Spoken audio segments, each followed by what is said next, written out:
Mais on a un système d'immigration qui est robuste, qui est rigoureux, mais qui est aussi flexible, qui, bien des fois dans le passé, a été ajusté en fonction des réalités du terrain. Et le meilleur exemple, c'est pendant la COVID, on a fermé nos frontières. À la suite de la COVID, on a rouvert nos frontières, on a dû accueillir plus de gens pour combler les défis au niveau de la pénurie de main-d'œuvre.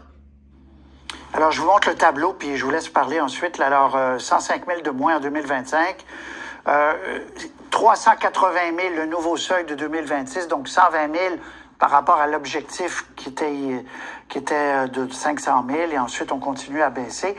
Pour les temporaires aussi, on en retranche 445 000 en 2025, 445 000 en 2026. Donc, ce sont des chiffres quand même impressionnants. Tour de table, Hélène Buzzetti, est-ce que c'est... Parce que M. Legault, on va l'entendre tout à l'heure, dit « Waf, c'est pas beaucoup. Est-ce que c'est robuste, pas robuste? Comment on peut juger ça? » C'est sûr que c'est massif. Il faut comprendre qu'il s'agit en fait du dernier chapitre de ce que j'appelle le virage migratoire qui a été pris par ce gouvernement en début d'année. Tous les aspects de l'immigration ont été revus par le gouvernement Trudeau, que ce soit les demandeurs d'asile par la fermeture du chemin Roxham, l'imposition d'un visa sur les Mexicains, les étudiants étrangers dont on a plafonné le nombre et dont on restreint aussi l'accès au permis de travail une fois qu'ils auront été diplômés. Donc, un plus grand nombre d'entre eux doivent retourner chez eux après leurs études. Les travailleurs temporaires qui peuvent être en moins grand nombre chez un même employeur, par exemple. Et là, ça, c'était la dernière étape. On le savait que ça s'en venait. Monsieur Miller nous avait donné des indications. Alors donc, ça vient compléter le tableau. Mais n'en reste pas moins qu'il faut voir que c'est un virage, que je pourrais dire, idéologique super important, parce que encore l'année dernière, le gouvernement de Justin Trudeau regardait un peu de haut ceux qui avaient des critiques ou qui disaient qu'il y avait trop d'immigration. Je me rappelle de Mark Miller qui nous disait même, quand on lui soumettait que ça avait un impact sur le logement, il disait, les immigrants, ils vont en construire des maisons. Alors, le gouvernement Trudeau se ravale complètement, mais il faut quand même admettre que c'est une réforme qui est complète, qui est holistique, si je peux dire. Et là, tous les chapitres sont maintenant abordés. Holistique. Très bien. Nouveau paradigme. Michel David. Oui, bien, tout à fait. Je suis tout à fait d'accord avec Hélène. Au-delà des chiffres, c'est un virage politique. M. Trudeau parlait d'une approche pragmatique, puis c'est vraiment par rapport à une approche idéologique qui avait prévalu jusqu'à maintenant. Il n'y a pas eu le choix à un moment donné. Évidemment, les sondages l'aident, disons, à être plus compréhensifs et à écouter davantage. Mais il est clair que de partout, au Canada anglais surtout, mais au Québec aussi, et l'opinion publique et les gouvernements provinciaux, l'opinion publique, la crise du logement, elle a finalement fait le lien avec les taux d'immigration. Et les provinces qui doivent financer les services de première ligne, si je peux dire, étaient débordées et s'en plaignaient. Alors, M. Trudeau, à un moment donné, il y a des limites à nier la réalité. Et finalement, il y en a pris acte. Chantal? Et j'ajouterais que c'est peut-être tardif, oui, mais M. Legault n'a pas vraiment de leçons à donner à qui que ce soit en matière de réduction des seuils d'immigration. On va y aller étape par étape parce que comme c'est complet, on va y aller tout de suite après sur justement ce que ne fait pas Québec. Chantal Hébert, vous êtes où, Chantal? À Vancouver. Vous êtes à Vancouver, je voyais. Un Holiday Inn, pour pas nommer la chaîne.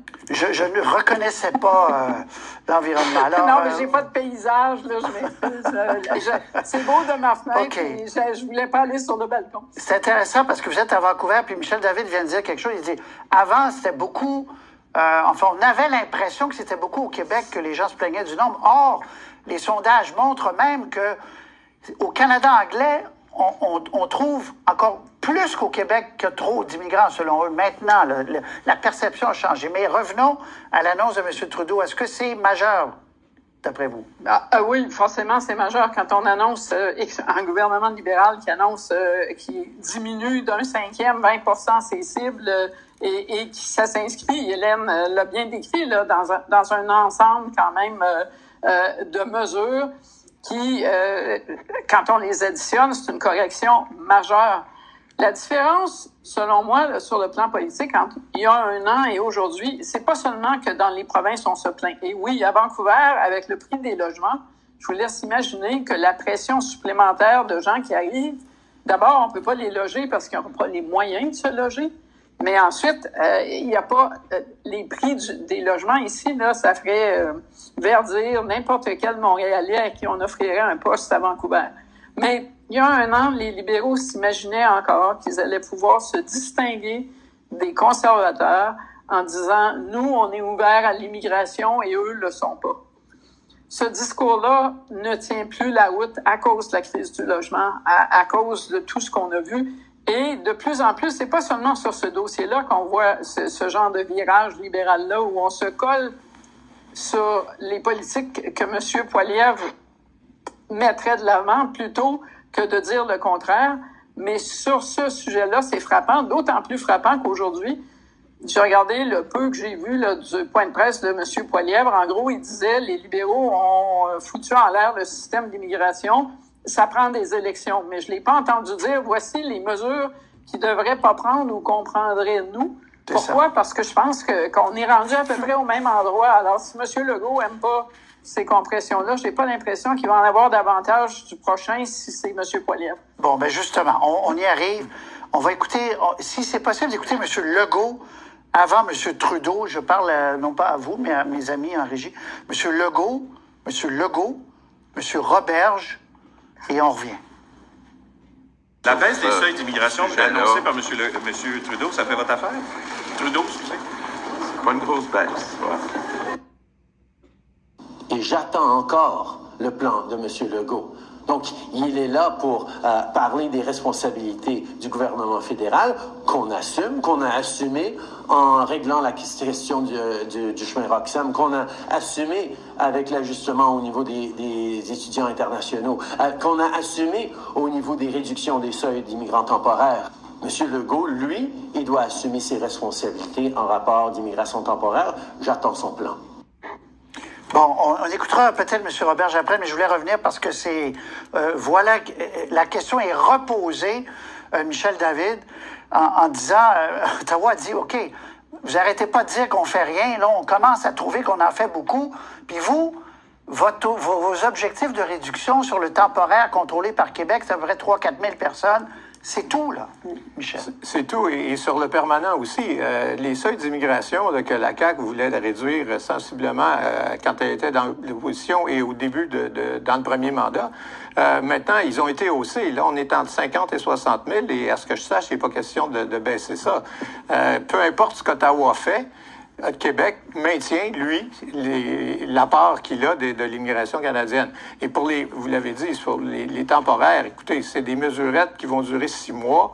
Monsieur Legault est très sensible, disons, au milieu d'affaires au Québec. Il reproche à M. Trudeau de ne pas l'être, de l'être trop, alors que c'est le contraire. Donc, Chantal, viendra un moment où, parce que là, M. Legault, on vient de l'entendre, il dit, c'est pas suffisant. Viendra un moment où M. Legault va devoir soit arriver avec des nouvelles cibles pour l'immigration permanente au Québec, que contrôle le Québec, ou soit arriver, par exemple, les étudiants étrangers, on attend encore un plan de réduction, s'il arrivera ou pas. Chantal. Oui, mais à la fin, M. Legault a besoin d'étudiants étrangers pour plusieurs cégeps en région et autres institutions postsecondaires. C'est pas seulement des collèges inventés à Montréal, Toronto, Vancouver, les étudiants étrangers. Il y a besoin de main-d'œuvre temporaire. Les milieux d'affaires en réclament en fait davantage et pas moins. Il y a des pénuries de main-d'œuvre. Et finalement, il y a besoin d'immigrants, pas seulement économiques, mais d'immigrants comme dans des professeurs, des infirmières, des médecins. Faites la liste parce qu'on n'en produit pas et on n'en produira pas. Donc, quand M. Legault dit c'est une petite coupure, je peux pas imaginer qu'un matin, il soit capable, lui, de se lever et de dire je coupe, je sable de 20 Hélène. Oui, c'est quand même fort en café de la part de M. Legault parce qu'il n'a agi sur aucun des aspects sur lesquels M. Trudeau, lui, agit. Alors, c'est quand même le monde à l'envers. Sur cette question d'immigration, M. Legault s'est fait dépasser sur sa droite par Justin Trudeau, quand même. Un élément intéressant à mentionner, parce que vous parliez des temporaires et tout, vous savez, les résidents permanents à qui on accorde donc le statut de permanent ici, peuvent provenir directement de l'étranger, mais souvent ils proviennent de gens qui sont déjà ici et qui ont des statuts temporaires. Et le ministre Mark Miller a laissé entendre qu'on allait privilégier davantage cette catégorie-là pour justement diminuer le nombre de temporaires qui se trouvent sur le territoire et donc privilégier des gens qui sont déjà ici et donc pour qui l'impact sur le logement notamment a déjà été encaissé, si vous voulez. Et ça, c'est exactement ce que Paul Saint-Pierre Plamondon propose d'ailleurs dans cette politique qu'il dévoilera lundi, là, mais qui a fait l'objet de fuite. C'est essentiellement que dans nos résidents permanents, on va désormais puiser dans les bassins de temporaires déjà ici plutôt qu'à l'étranger. Dernière chose que j'aimerais ajouter, c'est un peu passé inaperçu, mais ce que M. Miller nous a dit aussi aujourd'hui, c'est qu'il n'y aura pas de programme de régularisation massive des personnes sans statut au Canada. Ça faisait partie de sa lettre de mandat et il a annoncé aujourd'hui qu'il abandonnait ça parce que, dit-il, il n'y a pas de consensus sur la question. Et ça, c'est une belle preuve que le gouvernement a aussi les yeux sur les sondages. Et encore la semaine dernière, je pense, il y avait un sondage à Abacus qui nous indiquait que maintenant, il y a 52% de la population canadienne qui pense que l'immigration a un effet négatif, ou très négatif sur le Canada. Alors clairement, ça pèse aussi dans la balance de Justin Trudeau et son équipe. Oui, l'opinion publique a changé beaucoup parce que M. Trudeau voulait faire ça avant de quitter, de régulariser beaucoup de gens. Son père l'avait fait il y a de nombreuses années, mais c'est plus sur la table, c'est ce que vous nous dites, Hélène. Oui, c'est ce qu'il nous a dit aujourd'hui. Bon, mais ce qui renvoie à la question intéressante que Chantal posait, Pierre Poilievre va-t-il dire « Moi, je vais baisser encore plus » ou « Ça me satisfait ». On va l'écouter. Est-ce qu'on a l'extrait aussi du Bloc québécois? J'aimerais réentendre M. Duceppe qui était en haut. Je parle en chinois aujourd'hui, je suis désolé, mais l'extrait de M. Duceppe qui était plus haut dans l'émission. Mais commençons par M. Poilievre. Il avoue que ces politiques de l'immigration ont causé de la chômage, de sans-abri et de crise dans le système de santé. En fait, le ministre de l'Immigration de Justin Trudeau, M. Miller, a admis que le système de l'immigration est hors de contrôle. Il faut que les seuils soient établis en collaboration avec le Québec et les provinces. C'est la prochaine étape et le gouvernement fédéral doit se mettre au travail là-dessus. OK, c'était pas tout à fait ça, mais c'est pas grave. Il disait, en deux mots, qu'il est satisfait, qu'il en prenait le crédit. Il dit, le Bloc a beaucoup, et c'est vrai, poussé pour cette question-là. Donc, nous, on trouve que c'est une annonce importante. Je voulais simplement faire la différence de perception entre le Bloc et le gouvernement Legault là-dessus. Donc, question, Chantal, M. Poilievre, bon, là, il dit que le système était brisé, mais va-t-il se distancier de cette annonce-là en promettant plus?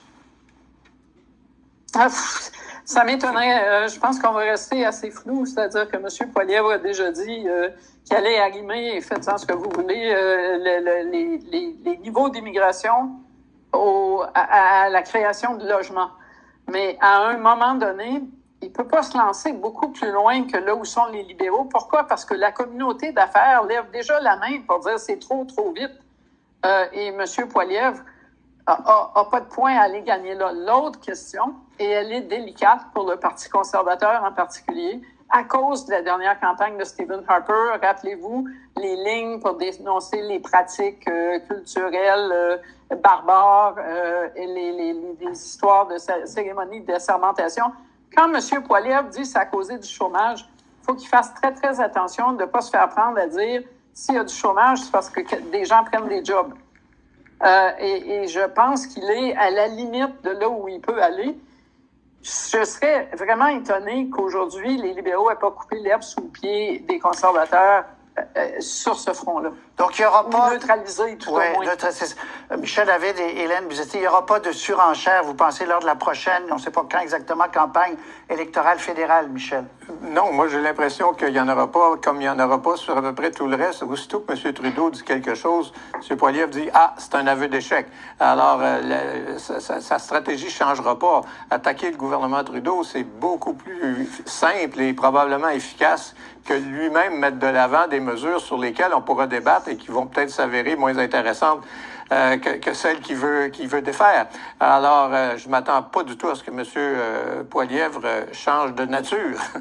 Donc, Hélène, un débat plus Ça, c'est une évidence, mais plus apaisé qu'aux États-Unis sur la question de l'immigration et même en Europe, dans plusieurs campagnes. Si les deux grands partis, au-delà de la rhétorique, n'ont pas des cibles très différentes, compte tenu de l'ajustement des libéraux, ça vient de calmer le jeu un peu, là, Hélène.